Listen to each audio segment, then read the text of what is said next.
Assalamualaikum warahmatullahi wabarakatuh. Pada kesempatan kali ini, saya akan melanjutkan topik bahasan mata kuliah kecerdasan buatan, yaitu pencarian heuristik ya. Jadi ini merupakan metode yang lebih advance daripada minggu kemarin. Jadi minggu kemarin kita menggunakan blind search ya atau pencarian buta. Oke, jadi ini untuk sebuah keadaan, ini contoh ya atau case ya. Case-nya di sebelah kiri ini kita bisa lihat ada susunan angka yang tidak urut ya. 1, 2, 3, 4, 5. Ya, 0, 6, 7, 8. Nah, kita mau mengubahnya, tujuan akhirnya seperti ini. Berarti kalau kita lihat, berarti yang harus kita definisikan keadaan awalnya seperti apa, lalu keadaan akhirnya atau tujuannya seperti apa. Nah, yang bisa kita lakukan yaitu memindahkan elemen kosong gitu ya pada ini keadaan awal sehingga dia berada di tengah-tengah dan sisanya angkanya sudah urut. Itu tujuan kita ya. Jadi ada beberapa metode ya. Jadi ubin kosong digeser ke kiri, ubin kosong digeser ke kanan, ubin kosong digeser ke bawah, lalu ubin kosong digeser ke atas. Jadi memang ada bisa ke kanan, ke kiri, ke bawah, ke atas. Gitu ya. Ini sebuah contoh. Pastinya nanti tahap demi tahapnya perlu dilakukan. Tidak bisa sekali pindah yang elemen ini bisa langsung selesai gitu ya. Nanti kalau heuristik kita memperhitungkan bobotnya untuk bobot untuk memindah itu atau effortnya lah kita anggap ya mudahnya itu effortnya untuk memindah elemen kosong itu berapa gitu ya. Berikutnya yaitu ini sebuah state-nya, ini state mulainya tadi ya. Dimana kalau dia berpindah ke kanan gitu ya, ke kiri, ke bawah. Ini kiri dari sisi ini ya, si kotaknya ya. Berarti kalau dari sisi kita, ya ini sebelah kiri sebetulnya ya. Jadi ini kanannya kotak gitu ya maksudnya. Ini sebenarnya yang kanan itu di sini, pindah ke sini. Ini pindah ke kanan seperti ini, kalau pindah ke kiri seperti ini gitu ya. Nah, ini harusnya ke atas ya maksudnya ini ke atas. Jadi ini pindah ke atas ini.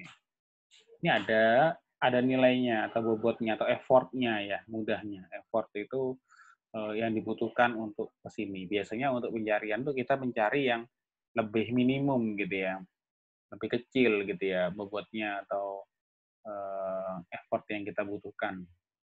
Ini 4, ini 5. Berarti kalau seperti ini,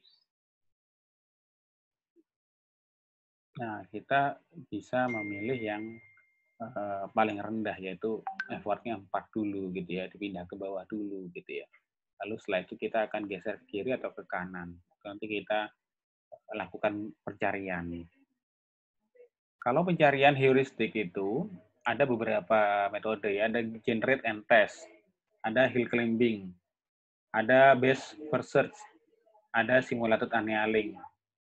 Jadi dari keempat ini mungkin yang agak familiar dengan blind tadi yang minggu kemarin yaitu best ya. Jadi ini merupakan gabungan ya dari DFS dan BFS gitu ya, dan menambahkan kriteria tertentu. Oke, kita coba penjelasannya mulai dari generate and test ya. Jadi generate and test itu gabungan antara depth first search ya, pencarian ke bawah, ke dalam, dengan pelacakan mundur. Dia ada proses backtracking ya, atau pencarian ke belakang gitu ya. Jadi dia bergerak ke belakang menuju ke keadaan yang awal. Nilai keadaannya berupa jawaban ya dan tidak. Gitu ya. Jadi ada parameter ya dan tidak untuk backtracking-nya gitu ya. Itu berdasarkan nanti persyaratan yang kita buat.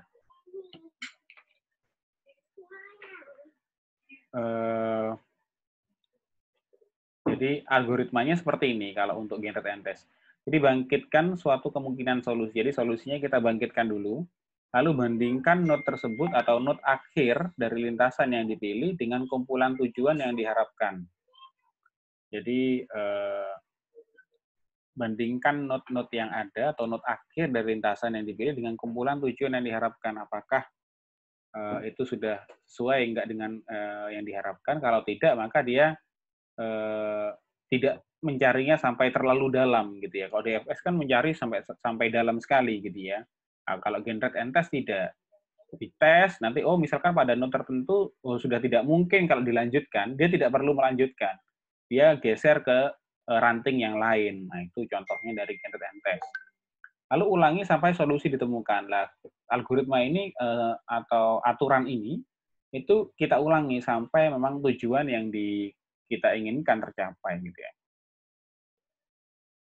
Ada ini permasalahan. Jadi ini sebuah case traveling salesman problem itu ini hal yang biasanya permasalahan yang familiar dan kasusnya juga bisa dari sederhana sampai yang kompleks sekalipun ya. Jadi seorang salesman intinya, jadi seorang sales gitu ya, ingin mengunjungi N kota, banyaknya kotanya N, jarak setiap kota itu diketahui. Jadi misalkan ada 5 kota, jarak antara kota 1, kota 2, kota 3, kota 4, dan kota 5 itu diketahui. Lalu carilah rute terpendek di mana setiap kota hanya boleh dikunjungi sekali. Nah, jadi tidak boleh ke kota yang sama, misalnya kota B 2 kali, itu nggak boleh. Nah, ini contohnya. Ini ada 4 buah kota ya, N-nya 4. A, B, C, dan D. Di mana di setiap kota itu memiliki jarak masing-masing. Kita anggap seperti itu ya. Jadi misalkan dari kota A ke kota B itu bobotnya 8 atau effort yang perlu dikeluarkan 8. Dari B ke C itu 5, C ke D itu 6, D ke A itu 7. Nah, tapi karena semua kota ini saling terhubung, maka ada ini ya, garis yang lain. Jadi dari kota A ke C itu 3, dari B ke D itu 4. Jadi untuk traveling salesman problem gitu ya, biasanya kita bangkitkan solusi yang dimungkinkan. Gitu. Jadi misalkan ada 4 kota, ya otomatis kita bandingkan ya apa kita buat kemungkinan yang mungkin gitu ya. Ya misalkan kalau dimulai dari kota A gitu ya. Nah, ini memang sebuah gambarannya ya. Jadi diagram tree-nya. Jadi ini ada kota A, kota B, kota C, dan kota D. Jadi setelah kita ke kota A, otomatis tidak boleh kan kita setelah kita kota A, misalkan ada pilihan lagi. Yang mungkin ke B, ke C, atau ke D gitu ya.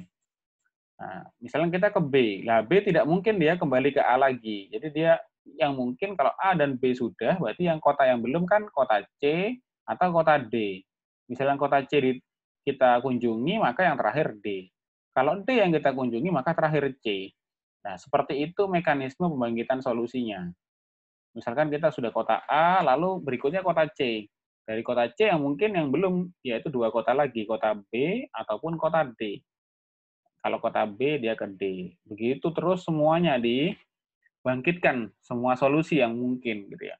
Lalu nanti akan ditambahkan nanti effort atau bobotnya ya, bobot jalur tersebut ya.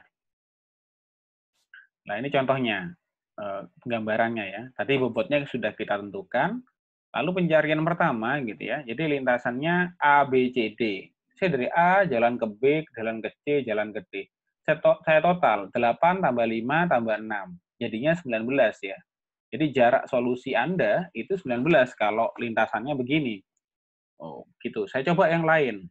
Jadi A, kenapa dimulai dari A? Seperti yang diagram tadi ya. Jadi selesaikan dulu yang A. Jadi tidak pindah-pindah atau loncat-loncat ya. Karena kalau sebuah algoritma nanti kita generate otomatis harus terstruktur gitu ya. Kita dari A, B, D ke C. Berarti 8 tambah 4 tambah 6, 18. Oh, lebih kecil dari pencarian yang pertama. Tapi belum tentu itu yang terbaik. Terus kita cari solusinya. Terus sampai kita menemukan yang paling rendah. Ini misalkan, di sini ada B, A, C, D. Setelah semua kemungkinan gitu ya, dimulai dari A misalkan, ini dimulai dari B, B, A, C, D ya. 8 tambah 3, 11, tambah 6, 17. Jaraknya itu 17. Jadi ini pencariannya, ini tahapan pencariannya 1, kedua, dan seterusnya, ini lintasannya, ini jaraknya gitu ya, ini solusi gitu ya, atau jarak solusi gitu ya.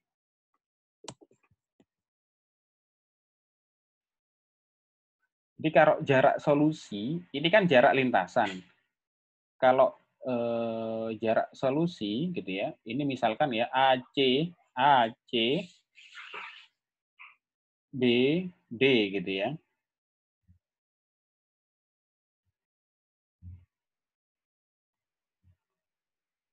Nah, ini metode yang berikutnya. Metode berikutnya yaitu hill climbing ya. Hill climbing ini seperti kita mendaki gunung gitu ya.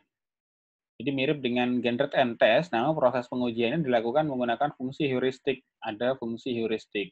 Kalau tadi hanya bobot saja atau jaraknya saja, sekarang ada fungsi heuristiknya.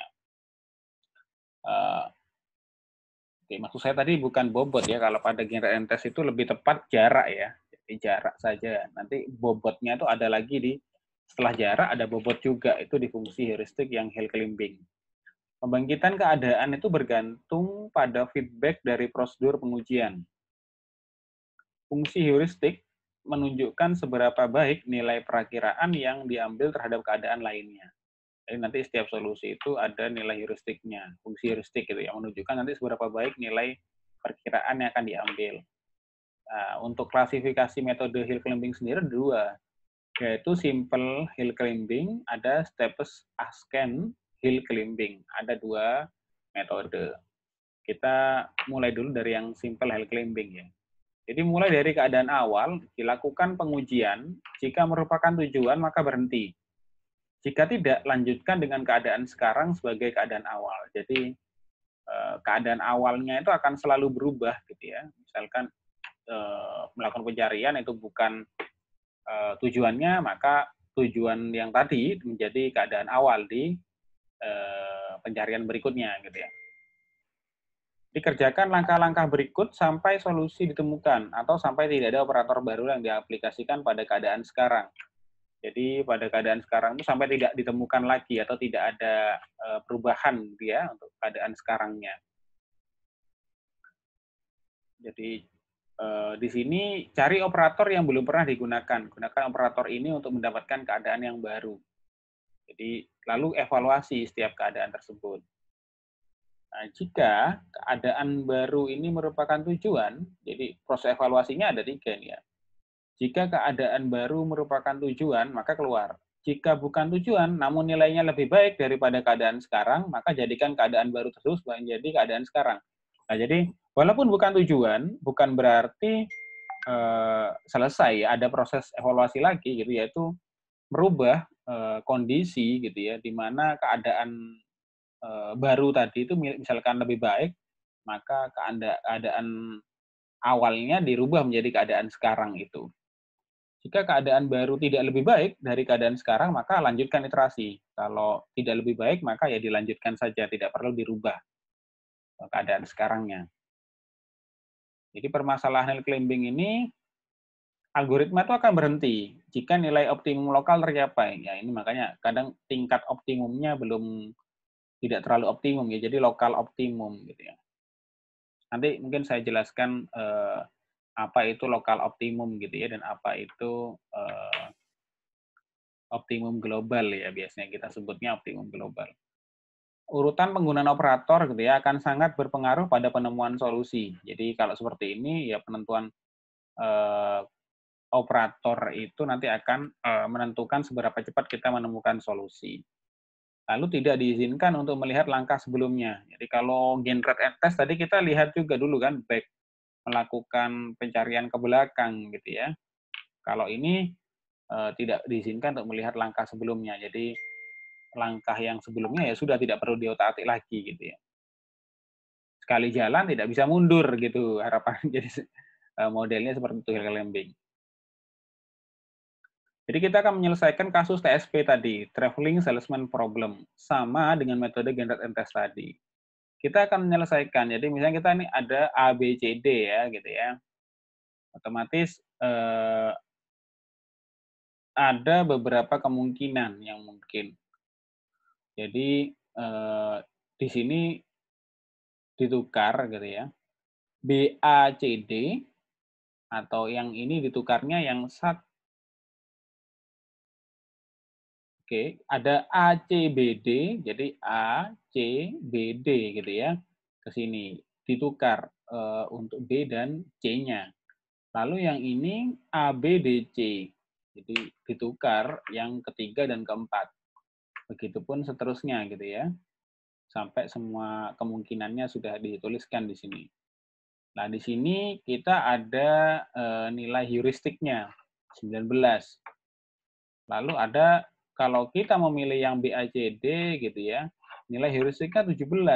Oke, maka kita karena nilainya lebih kecil ya, karena kalau di sini itu heuristik itu atau kalau kita TSP semakin besar gitu ya, misalkan jaraknya gitu ya, itu akan semakin tidak menguntungkan. Jadi kita mencari yang terpendek gitu ya jalurnya, yang paling cost-nya paling kecil lah gitu intinya.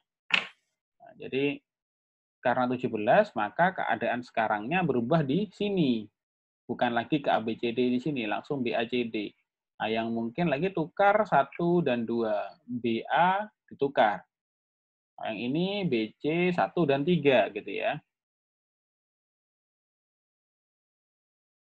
Oke. Ini tukar 1 dan 2. Ini tukar 2 dan 3 gitu ya. 2 dan 3 ditukar. Lalu ini 15. Nah, ini biasanya diuji ya. Ini hanya contoh ya. Diuji juga berapa nilainya gitu ya. Jadi biasanya setiap ini sudah ada bobotnya ya, gitu ya, tentukan. Jadi kalau ini nih irisnya jaraknya 15 ya. Jadi 15 itu otomatis nilainya kan lebih kecil dari 17, berarti lebih bagus, lebih efektif ya. Itu kita pilih yang BACD gitu ya. Dia tidak pilih ini misalnya karena nilainya di sini lebih besar. Nah, itu pun seterusnya kita cari yang berikutnya. Ini tukarkan gitu ya sampai prosesnya selesai gitu ya. Sampai dia menemukan tujuannya. Nah, di sini iterasi ke 1, 2, 3, 4. Di iterasi keempat gitu ya. Dia berlanjut sampai ke iterasi ke-5. Jadi nah di sini nilai bobotnya 12. Kalau dilihat-lihat dari 19 ke 17 ini lebih kecil. Ke 15 dia ada 20, ada 18, ada 17, ada 14, ada yang ini belum ini kan ya, belum didefinisikan, tapi ini kita contoh saja. Nanti pilihannya kalau seperti ini kita pilih yang 14. Dari 15 ini kita ke 14. Dari 14, oh mana lagi yang mungkin gitu ya. Dari 14, 21, 13, kita pilih yang 13. Oke. Dari 13 ini nanti kita pilih yang mana? Pilih yang dia paling kecil. Misalnya di sini 12. Dia paling jaraknya paling kecil misalkan. Nah, itu yang kita perhitungkan. Dan akhirnya pilihannya atau solusi yang ditawarkan menggunakan simple Hill climbing yaitu DBCA dengan jaraknya 12. Nah, berikutnya ada steps ascent Hill climbing gitu ya. Ini gerakan pencarian ya tidak dimulai dari node anak yang paling kiri. Jadi kalau tadi dia mencarinya tidak begini ya, tidak langsung ke sini ya, tetapi dia ke arah yang kiri. Jadi ini sangat menentukan nanti tempatnya. Jadi pencariannya. Jadi kalau sudah dia ke kiri sampai dia menemukan solusi yang sudah ini 12 misalkan, ini misalkan 14, 15, 17 dan seterusnya. Jadi paling kecil kan ini, tidak bisa dia naik lagi mundur ke sini, nggak bisa. Walaupun di sini mungkin ada yang bobotnya nanti 10, nggak bisa karena dia simple hill climbing, dia mencari dari sisi paling kiri. Nah, berbeda dengan steps ascent hill climbing gitu ya. Di mana gerakan pencarian itu tidak harus dari kiri. Gerakan selanjutnya berdasarkan nilai heuristik terbaik gitu ya. Jadi berdasarkan nilai heuristik terbaik. Urutan penggunaan operator tidak menentukan solusi. Jadi operator urutan-urutannya tidak menentukan solusi yang optimum yang dihasilkan. Jadi algoritmanya seperti ini, mulai dari keadaan awal. Lakukan pengujian, jika merupakan tujuan maka berhenti. Ini masih sama ya. Jika tidak lanjutkan dengan keadaan sekarang sebagai keadaan awal, ini masih sama. Kerjakan hingga tujuan tercapai atau hingga iterasi tidak memberikan perubahan pada keadaan sekarang. Jadi bila tidak ada perubahan gitu ya, karena dia tadi tidak bisa mundur gitu ya, maka dia selesai gitu ya. Mana yang paling, jadi tidak menjamin bahwa solusi yang dihasilkan itu merupakan solusi optimal atau optimum global ya. Jadi makanya disebutnya lokal optimum. Jadi kalau ditemukan di ranting yang nomor paling kiri, dia paling bobotnya atau jaraknya paling pendek, maka itu solusinya gitu. Walaupun bukan solusi yang terbaik yang mungkin didapatkan. Tentukan SUCC sebagai nilai heuristik terbaik dari suksesor-suksesor gitu ya. Jadi suksesor itu kalau kita pengertiannya itu ini ya, eh, calon calon node yang akan kita kunjungi gitu ya. Terus kerjakan untuk setiap operator yang digunakan oleh keadaan sekarang. Oke, kita coba saja ya. Jadi ini contohnya, ini untuk algoritmanya. Jadi gunakan operator tersebut dan bentuk keadaan baru. Lalu lakukan evaluasi, bila keadaan baru tersebut jika merupakan tujuan maka keluar. Jika bukan, bandingkan nilai heuristiknya dengan SUCC. Jika lebih baik, jadikan nilai heuristik keadaan baru sekarang. Jika tidak, SUCC-nya jangan dirubah. Jadi intinya sama seperti hal climbing biasa, hanya ada heuristiknya. Kalau ini, misalkan kita mau melangkah nih, kita tahu di depan itu misalkan jarannya curam gitu ya. Kita pilih yang tidak curam kan. Nah, itu salah satu analoginya yang mudah ya. Jika SUCC itu lebih baik gitu ya, ubah node SUCC menjadi keadaan sekarang. Nah, di lokal optimum keadaan semua tetangga lebih buruk atau sama. Jadi ini keadaan lokal optimum itu biasanya kondisinya kalau keadaan tetangga-tetangga sekitarnya itu juga sama-sama jelek gitu ya, ataupun sama. Disebut plateau, keadaan semua tetangga sama dengan dirinya. Jadi sudah betul-betul sama, maka tidak bisa kemana-mana, dia maju, mundur, nggak bisa. Jadi biasanya steepest ascent hill climbing itu ini ya, sebentar saya coba.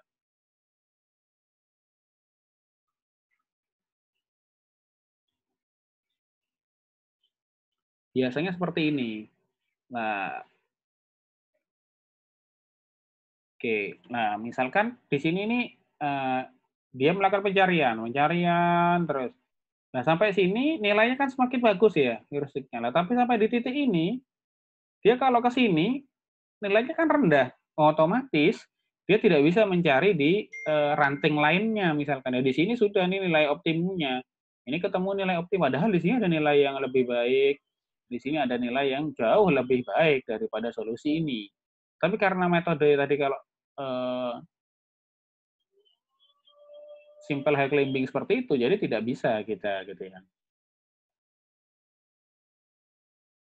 Oke, ada reach. Reach itu lokal optimum yang disebabkan karena ketidakmampuan untuk menggunakan dua operator sekaligus.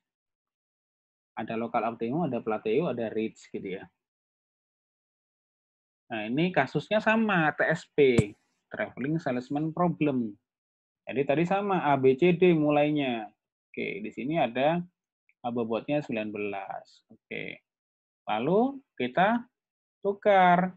Di sini bobotnya 17 nih, gitu ya. Ini 12, 18, 12, 18, 18. Oke, kalau seperti ini ada berapa yang mungkin pilihannya? Berarti kan yang 12 toh. Tapi karena memang dia urutannya dari paling kiri gitu ya, ya otomatis ya walaupun sama ya, ini sama dengan ini, tetapi karena dia juga posisinya di kiri karena sama gitu ya, maka dipilih ini. Tapi kalau dia itu yang duluan maksudnya, yang duluan dicari dan ketemu itu ini dulu. Kalau ini nilainya 10, ya berbeda lagi ceritanya, dia pasti ke sini. Jadi tukar yang 2 dengan 3. Oke, sudah. Lalu tukar yang 1 dengan 2. Oke.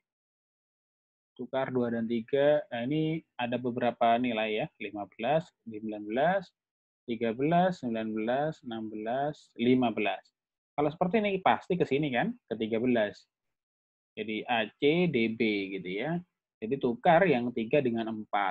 Jadi kalau step scan ini dipilih dulu yang memang dia dicek dulu, oh ini di sini lebih baik ya, otomatis dia ke sini. Tidak perlu mengecek ke sini dulu, terus tadi kan kalau simpel kan ke sini dulu, terus cari sampai dalam gitu ya. Kalau ini nggak perlu, cari dulu yang kemungkinan. Jadi dicek dulu satu-satu, dicek, dicek, dicek, dicek. Oh ini yang paling mungkin ini jalannya paling optimal. Nanti kita ke sini. Seperti itu. Jadi itu bahasan kita mengenai algoritma pencarian yang heuristik ya. Jadi walaupun tadi ada metode yang lain seperti simulated annealing untuk tidak semuanya saya jelaskan, silahkan dibaca di referensi ya dari Russell itu lengkap. Sekian presentasi dari saya gitu ya, atau pembahasan saya. Kurang lebihnya mohon maaf. Assalamualaikum warahmatullahi wabarakatuh.